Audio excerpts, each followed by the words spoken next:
Bonjour à tous, j'espère que vous allez excellemment bien et aujourd'hui on se retrouve pour parler sport mécanique, on va parler moto, mais pas moto Grand Prix, on va parler des catégories des petits jeunes et aujourd'hui on s'attaque aux Moto 3, il y aura également une vidéo sur les Moto 2, on parlera des Moto 3 jusqu'à Sepang, c'est-à-dire qu'on ne va pas parler du Grand Prix de Sepang, ça on fera un bilan en fin de saison de toute façon dans ces catégories-là.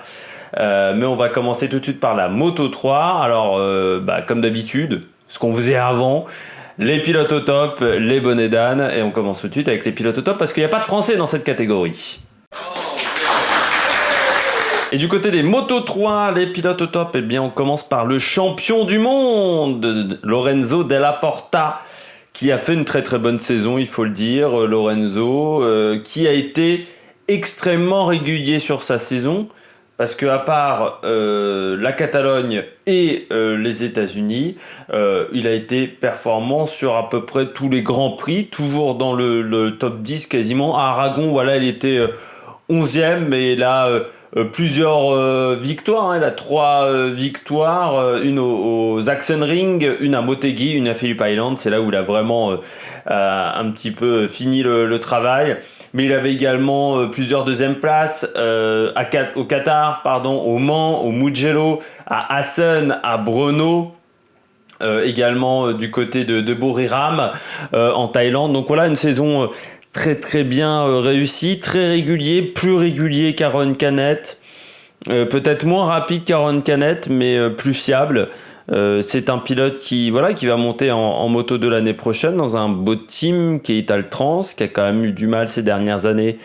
Et cette année avec le Catelli, ça n'a pas été excellent, mais Lorenzo Della Porta, pour moi, me paraît prêt déjà pour ce qui va arriver en Moto 2. Après, on verra son adaptation à la puissance supplémentaire d'une Moto 2.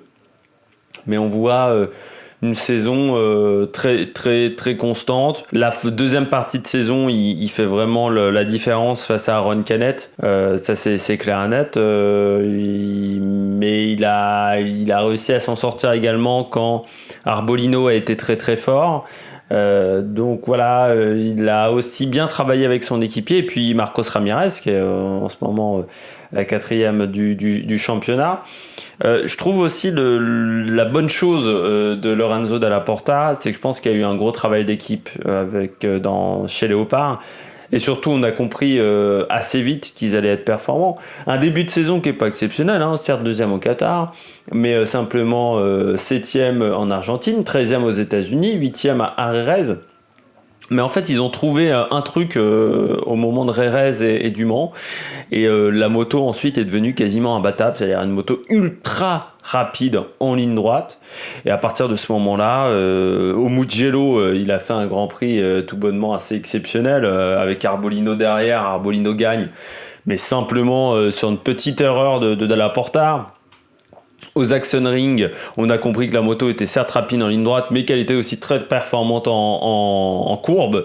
Et puis après la deuxième partie de saison, son pire résultat dans cette deuxième partie de saison, c'est le Grand Prix d'Aragon où il finit 11e.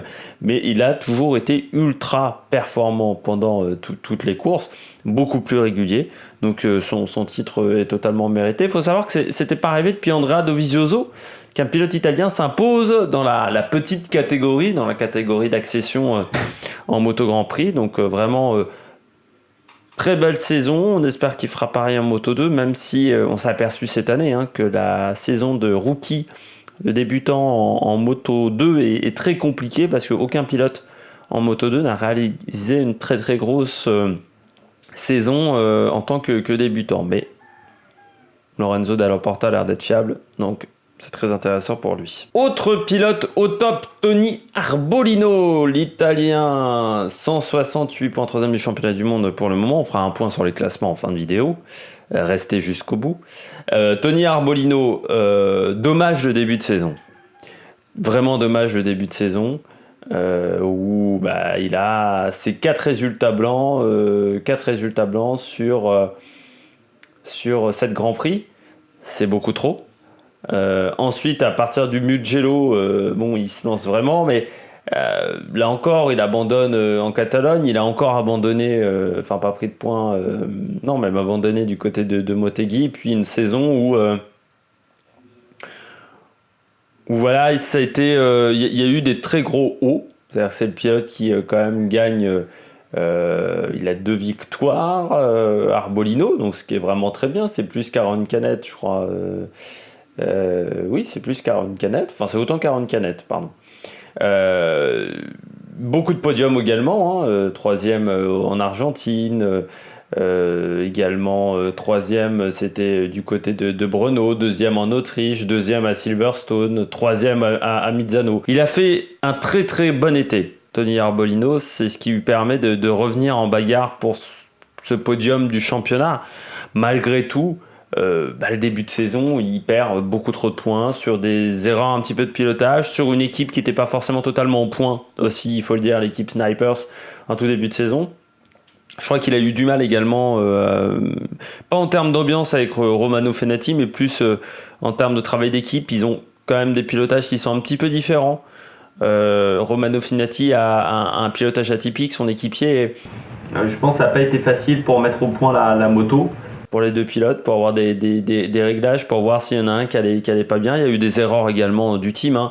Le dernier en date, la dernière erreur, c'est du côté de Phillip Island où voilà, hein, ils oublient de remettre de l'essence en qualification entre la Q1 et la Q2.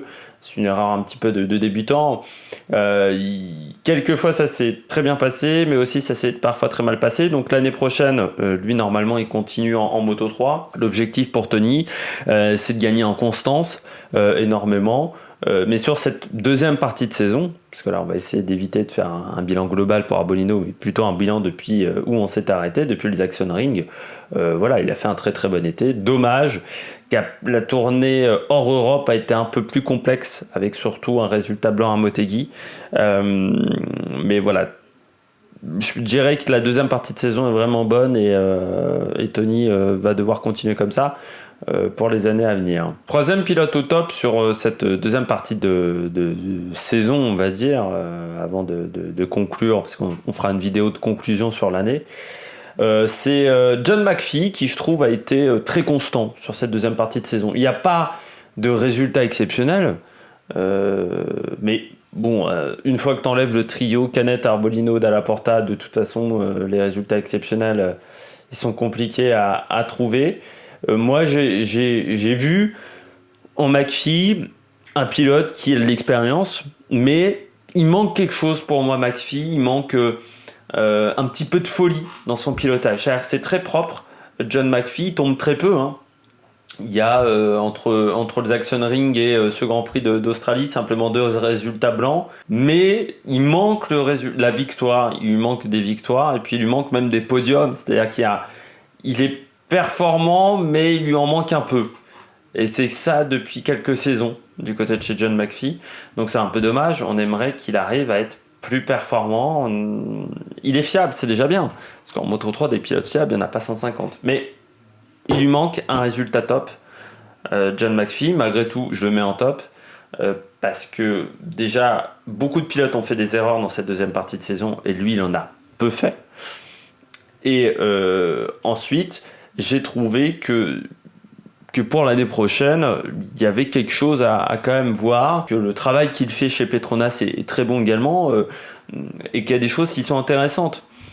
Mais il va falloir progresser encore un petit peu pour pouvoir aller l'année prochaine, dans 2 ans, 3 ans en Moto 2. Surtout que McPhee fait partie des plus âgés maintenant avec Kortfeld. Donc voilà, faut qu'il aille vite maintenant en termes de progression. Mais après, aujourd'hui, il est déjà fiable. Et c'est important pour jouer un championnat d'être fiable. C'est pour ça qu'il est en ce moment 5e du championnat. C'est parce qu'il est fiable sur toute la saison. Mais il lui manque des résultats de pointe pour aller chercher les meilleurs. Et c'est un petit peu dommage pour notre ami anglais. Eh bien, on passe désormais au bonnet d'âne, les pilotes qui ont fait une deuxième partie de saison un peu moins bonne. Alors, je rappelle, on prend les Grands Prix depuis le Jackson Ring, depuis Brno même. Brno l'Autriche jusqu'à maintenant. Aaron Canet, parce que loin devant quand même pendant la première partie de saison. Et puis ça s'est dégradé au fur et à mesure de la saison du côté de Aaron Canet. Jusqu'aux Action Rings, ça allait plutôt bien. Bon, avec un Dalla Porta qui venait de prendre l'avantage, mais du côté d'Aaron Canet, je crois que la fin de saison est très complexe. Je crois qu'il a peut-être même hâte de partir de cette catégorie Moto 3 parce que je suis pas sûr que l'ambiance dans l'équipe de Max Biaggi soit exceptionnelle en ce moment. Et puis surpilotage, beaucoup trop d'erreurs sur cette deuxième partie de saison. Buriram, Motegi, Silverstone, où il revient, prend 3 points, mais vraiment miracle. Il y a eu également la chute causée par Brad Binder, qu'il ne faut pas retirer non plus, hein, Buriram, mais par exemple la Phillip Island, c'est vraiment le Grand Prix où tu sens tout de suite que ça va mal se passer en course parce qu'ils tentent beaucoup trop de choses. Avec une moto qui aussi, la KTM, on s'aperçoit n'était pas exceptionnelle, hein, parce que le deuxième pilote KTM, c'est Vietti, il est 7ème au championnat. On s'aperçoit que cette moto était pour moi moins bonne cette année que la Honda. C'est ce qui lui coûte peut-être le titre. Mais Aaron Canet, de toute façon, a fait quand même beaucoup trop d'erreurs sur cette deuxième partie de saison. On pensait que c'était le titre qui allait se jouer le plus tard, et au final, c'est le titre Moto 2 qui va jouer peut-être sur la dernière course, et pas le titre Moto 3, alors que ça aurait pu aller jusqu'au dernier Grand Prix, même avec les performances actuelles des deux machines. Mais pour ça, il aurait fallu qu'Aaron Canet soit un peu plus précautionneux dans ses stratégies de course, un peu moins agressif. Très clairement, et ça a été l'erreur, une grosse, enfin voilà, beaucoup trop d'erreurs, et ça lui coûte beaucoup de points et ça lui coûte le championnat. Alors il va partir désormais en Moto 2 dans un team qui va pas être si facile que ça, et puis surtout il faudra qu'il soit fiable. Aaron Canet n'est pas non plus un pilote si jeune que ça, c'est-à-dire que c'est un pilote qui a un peu bourlingué ces dernières saisons en Moto 3, donc ça faisait du bien de le revoir devant, mais cette année, on s'attendait quand même à ce qu'il soit au-dessus, et au final, Dalla Porta, qui n'était pas forcément le favori en début de saison, c'est parti des outsiders, mais pas des favoris. Lorenzo Dalla Porta va être champion du monde à 3 Grands Prix de la fin, parce que Aaron Canet n'a pas été dingue pendant cette deuxième partie de saison. Donc on verra ce qu'il va faire à Sepang, puis à Valence, parce que là maintenant il n'y a plus de pression, parce que la deuxième place, il a quand même une petite marge sur Arbolino, donc moins de pression, mais mentalement il faudra qu'il travaille là-dessus, sur la gestion de la pression. Il a eu du mal en cette fin de saison, peut-être mentalement qu'il a craqué, peut-être qu'il était moins à l'aise sur la moto aussi, peut-être un moins bon travail avec l'équipe technique, mais il y a quelque chose qui s'est rompu de toute façon lors de cette tournée hors Europe, et qu'il faudra comprendre pourquoi du côté d'Aaron Canet, qui a plutôt mal fini cette saison. Enfin, on reviendra bien entendu sur le bilan global de la saison dans une vidéo après le Grand Prix de Valence dans chaque catégorie, mais il a quand même, je trouve, été sur cette deuxième partie de saison plutôt décevant. Andrea Mignot, deuxième pilote bonnet d'âne. Comment dire, Andrea Mignot, bon, il y a déjà un côté, c'est que il est tombé dans une équipe qui n'était pas facile. Équipe qui avait un sponsor titre, comment dire, un petit peu fantôme, qui n'a pas vraiment donné l'argent. Ça nous a fait un petit peu une Mamadov, pour ceux qui se souviennent, du côté de Lens en football il y a quelques années, Lazeri, qui avait dit qu'il promettait l'argent et puis l'argent n'est jamais arrivé. C'est un peu pareil avec ce sponsor. Ça arrive souvent avec les sponsors du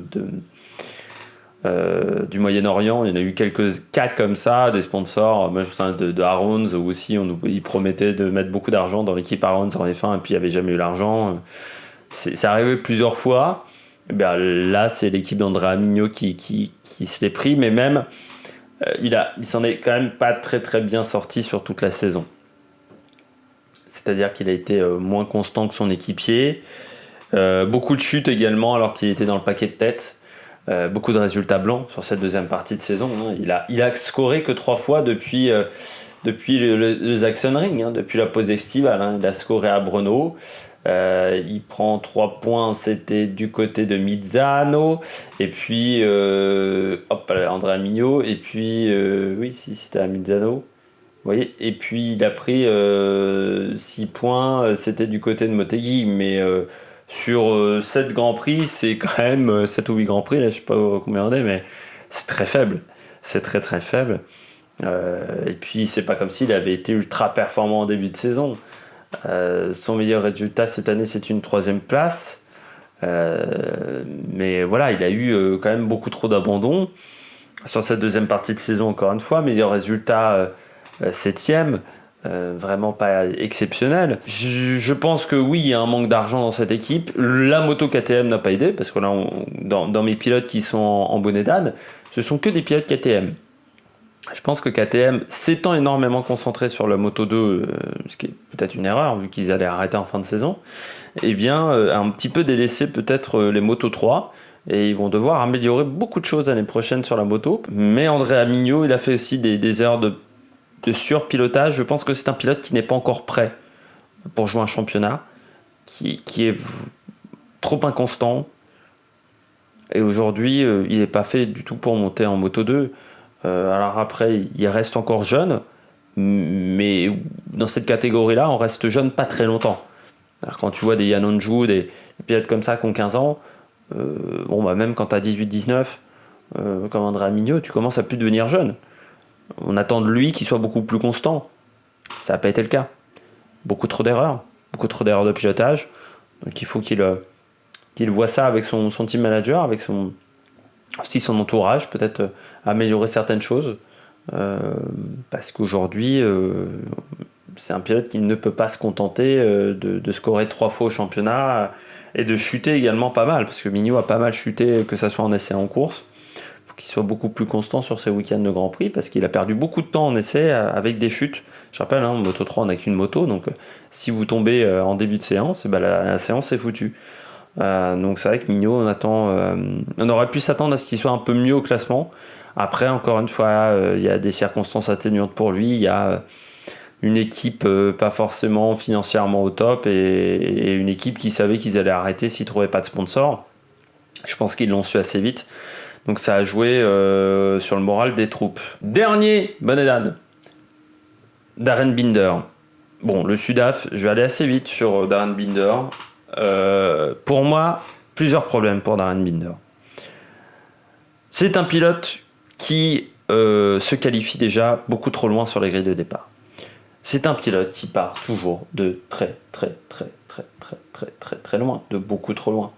Et aujourd'hui, un pilote comme lui ne peut pas se contenter d'une 21e place au championnat. Même s'il est dans l'équipe CIP, qui est peut-être pas la meilleure équipe, qui est une équipe qui est un petit peu plus faible peut-être que d'autres. Je suis étonné de le voir aussi loin au championnat, et surtout de voir un Darrell Binder avec simplement 54 points, qui a pourtant eu des très bons résultats, mais qui est tombé trop souvent, qui est dans l'œil du cyclone de la part des commissaires de piste, on l'a vu, des manœuvres un peu folles quand il fait tomber Aaron Canet, ça peut pas passer. Il est beaucoup trop agressif aujourd'hui, Darrell Binder. Beaucoup trop de chutes après avoir passé la mi-course, parce qu'il attaque beaucoup trop et puis qu'il freine un peu trop tard. On sait que c'est un bon freineur, on sait qu'il est rapide, malgré tout il faut qu'il soit plus rapide sur un tour lancé. Aujourd'hui en qualification, quand vous partez 20e, forcément vous vous exposez à des risques de chute ou à des risques de contact. Et puis faut qu'il arrive à être plus régulier sur un Grand Prix. Des fois il fait des énormes tours en début de course et puis après derrière son pneu se dégrade et il n'arrive plus à rouler très vite. Donc c'est un peu gênant, faut qu'il soit plus intelligent en course, Darrell Binder. Mais c'est un pilote qui aussi, ça va être c'est sa 4e saison. On aurait pu s'attendre à mieux. L'année prochaine, ça sera sa 5e saison. Je crois toujours chez CIP, avec un équipier qui va avoir les dents longues, un Autrichien. Je crois que c'est encore chez CIP à vérifier quand même. Mais Darrell Binder, il faudra qu'il se calme, quoi. Parce qu'aujourd'hui, dans un grand team, on ne peut pas se contenter d'un pilote qui joue au kamikaze à chaque Grand Prix. On a besoin de points. Et aujourd'hui, Darren Binder, pour moi, il est pas prêt pour la Moto 2. Il est déjà à peine prêt pour la Moto 3. C'est-à-dire qu'un comportement de ce type n'est pas normal en Moto 3. Encore plus quand on a 4 saisons dans les pattes. Donc il y a un problème de maturité chez ce pilote qui, je trouve, est regrettable. Et qui pourrait lui coûter sa carrière. Parce qu'aujourd'hui, il trouve encore des guidons. Mais si l'année prochaine, il n'est pas plus performant, il ne trouvera pas de guidon. Au bout de 5 ans de Moto 3, si tu n'arrives pas à faire mieux que 20e du championnat ou 21e, on ne te gardera pas. Donc il faudra qu'il s'améliore. Comme vous en avez l'habitude, à la fin de chaque débrief sport mécanique, on fait un point sur les classements. On va commencer avec le classement pilote. Vous l'avez à l'écran, c'est Lorenzo Dalla Porta, donc, qui est champion du monde assez nettement, avec 254 points. Derrière au classement, Aaron Canet, qui a quand même une marge d'une quinzaine de points sur Tony Arbolino. Bagarre pour la 3e place, ça sera entre Tony Arbolino et Marcos Ramirez, à part si John McPhee arrive à faire de très très bons résultats d'ici là. Ensuite, on retrouve Antonelli, Vietti, premier débutant, Suzuki, Raume Mazia. Saison décevante pour Raume Mazia, des très bons résultats, et puis des résultats beaucoup moins bien. Albert Arenas, bon, il a eu une première partie de saison compliquée, cause d'une blessure. Denis Foggia, décevant parce que dominé par Vietti. Et puis derrière, on retrouve Ayogura. Kornfeld qui a une saison un petit peu dans l'ombre, mais qui a quand même souvent marqué 1, 2, 3, 4 points pour faire le score. Et puis Romano Fenati, 71 points. Et Alonso Lopez, le jeune pilote de chez Estrella Galicia, qui performe beaucoup bien depuis cette fin de saison, depuis cette tournée en dehors de l'Europe. Du côté du classement équipe, on continue, c'est l'équipe Léopard en tête avec 418 points assez largement. Le titre équipe est assuré pour l'équipe allemande devant le team Snipers, je sais jamais comment on doit dire. Derrière, on a l'équipe 658 avec Antonelli, le team VR46 qui n'a pas une saison facile, devant le team Petronas, mais là encore c'est assez serré entre tous ces teams, et puis les types Stirigalda, Max Racing Team, Darren Canet, puis le team Andralento, Idemitsu. On retrouve 10e Estrella Galicia, et puis 13e le team CIP, le team d'Alain Bronek. Eh bien, j'espère que vous avez aimé cette vidéo. N'hésitez pas à vous abonner, n'hésitez pas à réagir dans les commentaires. On va faire la même chose pour la Moto 2, et puis du côté de la Moto 3, on se retrouvera pour faire une dernière vidéo, pour faire un bilan de l'intégralité de la saison, même si on l'a fait déjà un petit peu maintenant. Et puis surtout, l'année prochaine, en 2020, on fera le bilan de chaque Grand Prix. Donc ça sera un peu plus rapide. Alors ça sera pas le mardi ou le mercredi, ça sera, je pense, en fin de semaine, la semaine d'après. Mais on fera le bilan de chaque Grand Prix. Comme ça sera un peu plus facile pour comprendre tout ça. Allez, à la prochaine sur l'Amérique Production. Ciao, ciao.